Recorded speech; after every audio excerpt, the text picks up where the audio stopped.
Madras weatherman வானிலை ஊடக நேயர்களுக்கு வணக்கம். 2024 டிசம்பர் 15 ஞாயிற்றுக்கிழமை மாலை வானிலை அறிக்கை.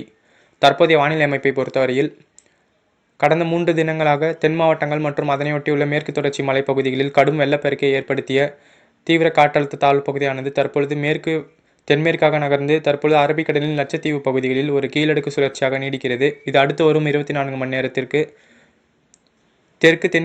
தென்மேற்காக நகர்ந்து ஒரு காற்று சுழற்சியாக செயலிழக்கும் என எதிர்பார்க்கப்படுகிறது.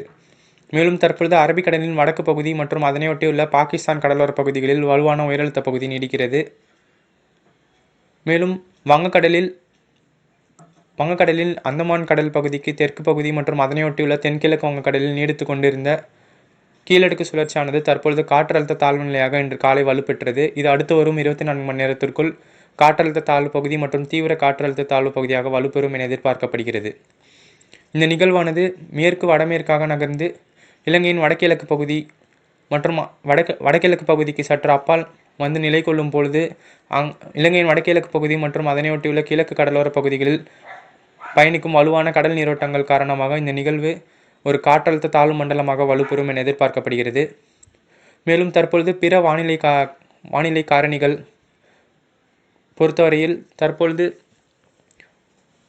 அரபிக்கடலின் வடக்கு பகுதியில் நீடிக்கும் வலுவான உயரழுத்த பகுதியானது வரும் 18ஆம் தேதி வரை அதே இடத்தில் நீடிக்கும் என எதிர்பார்க்கப்படுகிறது. அதன் பிறகு இந்த உயரழுத்த பகுதியானது மேற்கு நோக்கி நகரும் என எதிர்பார்க்கப்படுகிறது. மேலும் தாய்லாந்து வளைகுடா மற்றும் அதனையொட்டியுள்ள சீன பகுதிகளில் வலுவான மேற்கு பசிபிக் பெருங்கடலின் உயரழுத்த பகுதி நீடிக்கிறது. இந்த இருவேறு உயரழுத்த பகுதிகளின் காரணமாக இந்த நிகழ்வானது இலங்கையின் வடகிழக்கு பகுதிக்கு சற்று அப்பால் வந்து காற்றழுத்த தாழ்வு மண்டலமாக வலுப்பெற்று வரும் செவ்வாய்க்கிழமை அதிகாலை முதல் மழைப்பொழிவை தமிழகத்தின் டெல்டா மற்றும் வடகடலோர மாவட்டங்களில் துவக்கும் என எதிர்பார்க்கப்படுகிறது. அதன் பிறகு படிப்படியாக அந்த நிகழ்வு நெருங்கி வர இந்த மழைப்பொழிவானது செவ்வாய்க்கிழமை இரவு முதல் வியாழக்கிழமை இரவு வரை இடைப்பட்ட 48 மணி நேரத்தில் தமிழகத்தின் திருவள்ளூர், சென்னை, செங்கல்பட்டு, காஞ்சிபுரம், விழுப்புரம், புதுச்சேரி, கடலூர், மயிலாடுதுறை, காரைக்கால், நாகை, திருவாரூர், தஞ்சாவூர் உள்ளிட்ட மாவட்டங்களில் மற்றும் அதனையொட்டியுள்ள உள் மாவட்டங்களில் பரவலாக மிக கனமழையும்,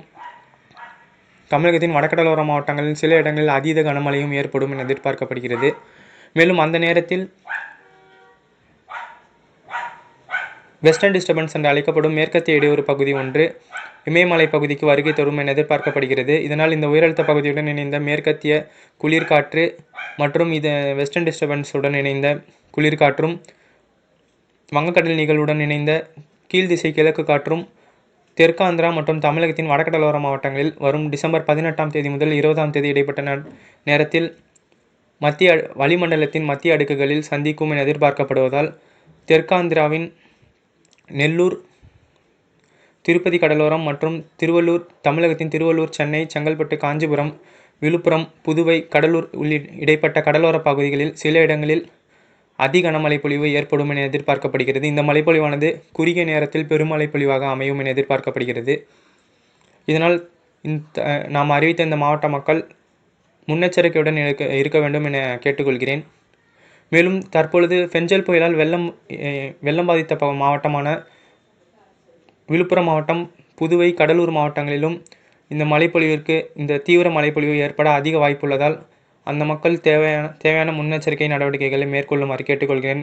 ஏனென்றால் தற்பொழுது பெரும்பாலான வட மாவட்டங்களில் மண்ணின் ஈரப்பதமானது அதிகரித்து காணப்படுகிறது.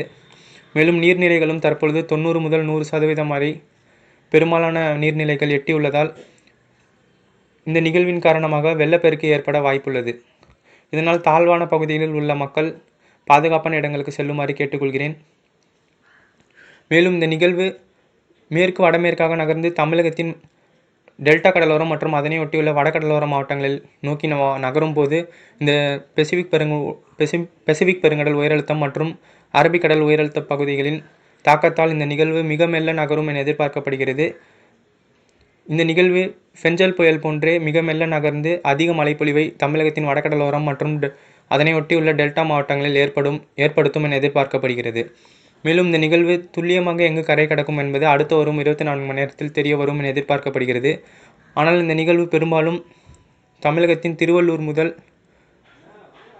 டெல்டாவின் மயிலாடுதுறை இடைப்பட்ட கடலோர பகுதிகளில் ஏதாவது ஒரு இடத்தில் கரை கடக்க அதிக வாய்ப்புள்ளது. இந்த நிகழ்வு மேலும் தீவிரமடைந்து புயலாக வலுப்பெற்றாலும் சக்தி என்ற பெயர் கொண்ட ஒரு புயலாக வலுப்பெறவும் 50% வாய்ப்புள்ளது. அப்படி புயலாக வலுப்பெற்றாலும் இந்த நிகழ்வுக்கு காற்று பாதிப்பு ஏற்படாது என எதிர்பார்க்கப்படுகிறது. இந்த நிகழ்வு கரை கடக்கும் முன் செயலிழந்த ஒரு தாழ்வு மண்டலமாகவே கரை கடக்கும் என எதிர்பார்க்கப்படுகிறது. இதனால் இந்த நிகழ்வுக்கு அதிக மழைப்பொழிவு ஏற்படும் அமைப்பை பெற்றுள்ளதால் மழைப்பொழிவிற்கு மற்றும் மக்கள் தேவையான முன்னெச்சரிக்கை நடவடிக்கைகளை மேற்கொள்ளுமாறு கேட்டுக்கொள்கிறேன். மேலும் சென்னை உள்ளிட்ட பகுதிகளில் மற்றும் அதனையொட்டியுள்ள சுற்றியுள்ள மாவட்டங்களில் பெரும்பாலான நீர்நிலைகளும் நிரம்பியுள்ளதால் நீர்நிலைகள் அருகே வசிக்கும் மக்கள் பாதுகாப்பான இடங்களுக்கு செல்லுமாறு கேட்டுக்கொள்கிறேன். இந்த மழைப்பொழிவானது வரும் 17ஆம் தேதி அதிகாலை முதல் துவங்கி 20ஆம் தேதி இடைப்பட்ட நாட்களில் தமிழகத்தின் பெரும்பாலான இடங்களில் குறைந்தபட்சம் லேசான மிதமான மழை முதல் தமிழகத்தின் வடகடலோரம் மற்றும் டெல்டா மாவட்டங்களில் அதிகப்படியான மழைப்பொழிவை ஏற்படுத்தும் என எதிர்பார்க்கப்படுகிறது. இதில் திருவள்ளூர் முதல் மயிலாடுதுறை இடைப்பட்ட கடலோர மாவட்டங்கள் அதீத மழைப்பொழிவை சந்திக்க நேரிடும் என எதிர்பார்க்கப்படுவதால் பொதுமக்கள் தேவையான முன்னெச்சரிக்கை நடவடிக்கைகளை மேற்கொள்ளுமாறு கேட்டுக்கொள்கிறேன். மேலும் இந்த நிகழ்வின் கரை கடக்கும் இடம் குறித்தான துல்லிய ஆய்வறிக்கை வரும் நாட்களில் சமர்ப்பிக்கப்படும். இதனால் தொடர்ந்து வானிலை அறிக்கை இணைந்திருக்கும். மேலும் இதுபோன்ற வானிலை அறிக்கை பெறுவதற்கு மெட்ராஸ் வெதர்மேன் வானிலை ஊடக சேனலை சப்ஸ்கிரைப் செய்து பெல் ஐக்கனை கிளிக் செய்து கொள்ளவும். ஆல் நோட்டிஃபிகேஷனை எனேபிள் செய்து கொள்ளவும். வானிலை அறிக்கை கேட்ட நேயர்கள் அனைவருக்கும் நன்றி. வணக்கம்.